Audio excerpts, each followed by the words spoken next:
Hey everyone, welcome back to our channel online teaching with धरा।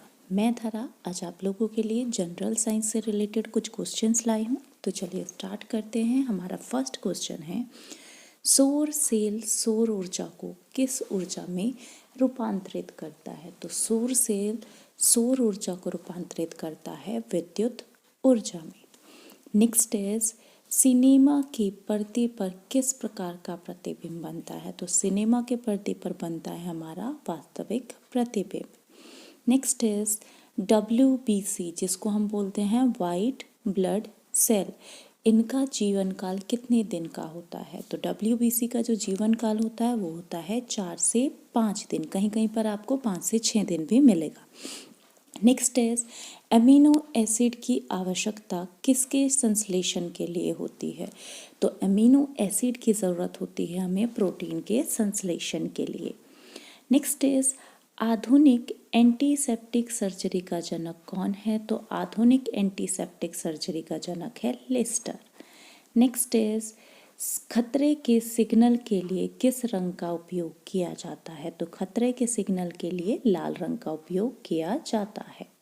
Next is, कोशिकाओं में तुरंत ऊर्जा उत्पादन के लिए हमको क्या लेना चाहिए? तो हमें अगर तुरंत ऊर्जा उत्पादन चाहिए, इट मीन्स कि अगर हमें एनर्जी चाहिए एकदम से तुरंत, तो उसके लिए हम किसका यूज़ करते हैं? तो हम करते हैं ग्लूकोज का। नेक्स्ट इज, रोमेटिक हृदय रोग का इलाज किसकी मदद से किया जाता है? तो रोमेटिक हृदय का इलाज किया जाता है एस्पिरिन की हेल्प से। नेक्स्ट इज, मनुष्य की लाल रुधिर कोशिकाएं जिनको हम बोलते हैं RBC रेड ब्लड सेल, इनका जीवन काल कितना होता है? तो RBC का जीवन काल होता है 120 दिन। नेक्स्ट इज, सर्वप्रथम मनुष्यों में वर्णांधता का वर्णन किसने किया था? तो वर्णांधता का वर्णन किया गया था हेरनर के द्वारा। और कब किया गया था? 1876 में। नेक्स्ट इज, एक वर्णांध व्यक्ति में पहचान करने की क्षमता नहीं होती है, तो वो किस कलर की पहचान नहीं कर पाता है? हरे और लाल रंग की। नेक्स्ट इज, परमाणवीय नाभिक किसने खोजा था? तो परमाणवीय नाभिक खोजा गया था रदरफोर्ड के द्वारा।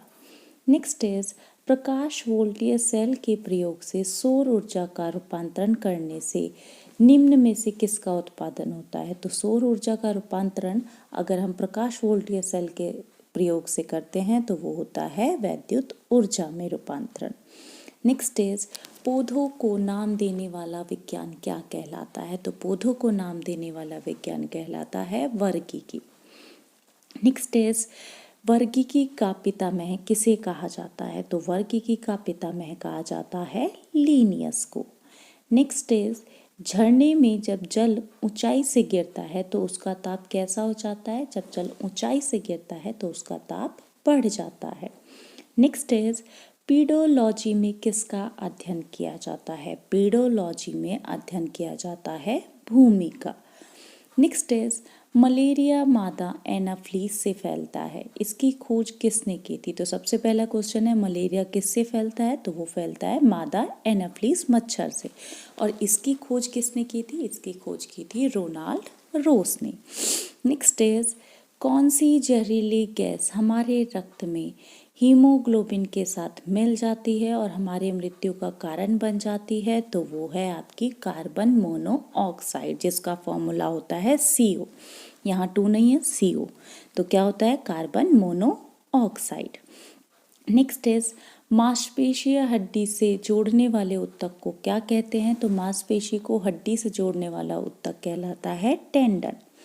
नेक्स्ट इज, फाइब्रिनोजन किसके द्वारा फाइब्रिन में प्रवर्तित होता है? तो फाइब्रिनोजन प्रवर्तित होता है रोम्बिन के द्वारा।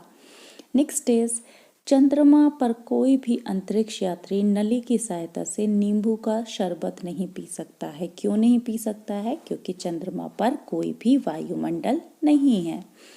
नेक्स्ट इज, कौन सा जीव अपनी त्वचा से श्वसन करता है? तो वो करता है केंचुआ।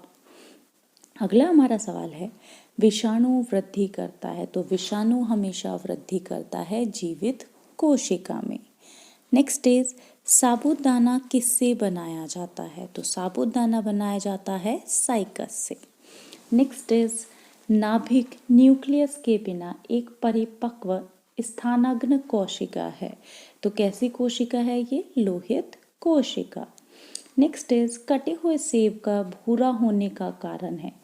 क्या कारण है? क्योंकि सेब में क्या पाया जाता है? आयोडीन। नेक्स्ट इज हाइड्रोजन का गुब्बारा ऊपर की ओर मंडराता है। क्यों?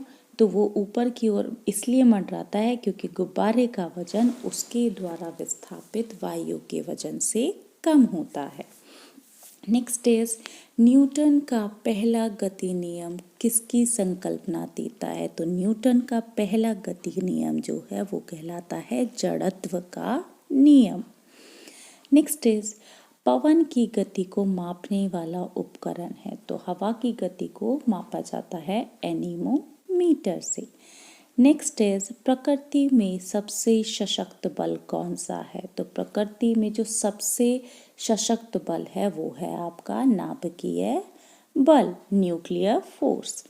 नेक्स्ट इज मांसपेशियों को हड्डी से जोड़ने वाले ऊतक को क्या कहा जाता है? तो वो कहा जाता है टेंडन।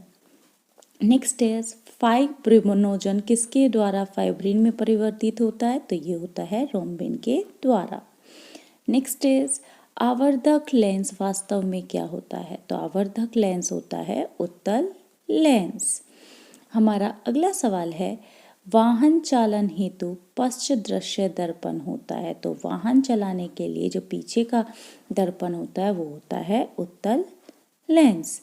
नेक्स्ट इज पनडुब्बियां पानी में चलती है, उनके इंजनों में निम्न में से किसका ईंधन प्रयोग किया जाता है? तो पनडुब्बियों को पानी में चलने के लिए भाप का प्रयोग किया जाता है। नेक्स्ट इज निम्न में से विलुप्त जंतु प्रजाति कौन सी है? तो विलुप्त जंतु प्रजाति है डोडो पक्षी। अगला क्वेश्चन है कायिक जनन पाया जाता है। कायिक जनन पाया जाता है आलू में।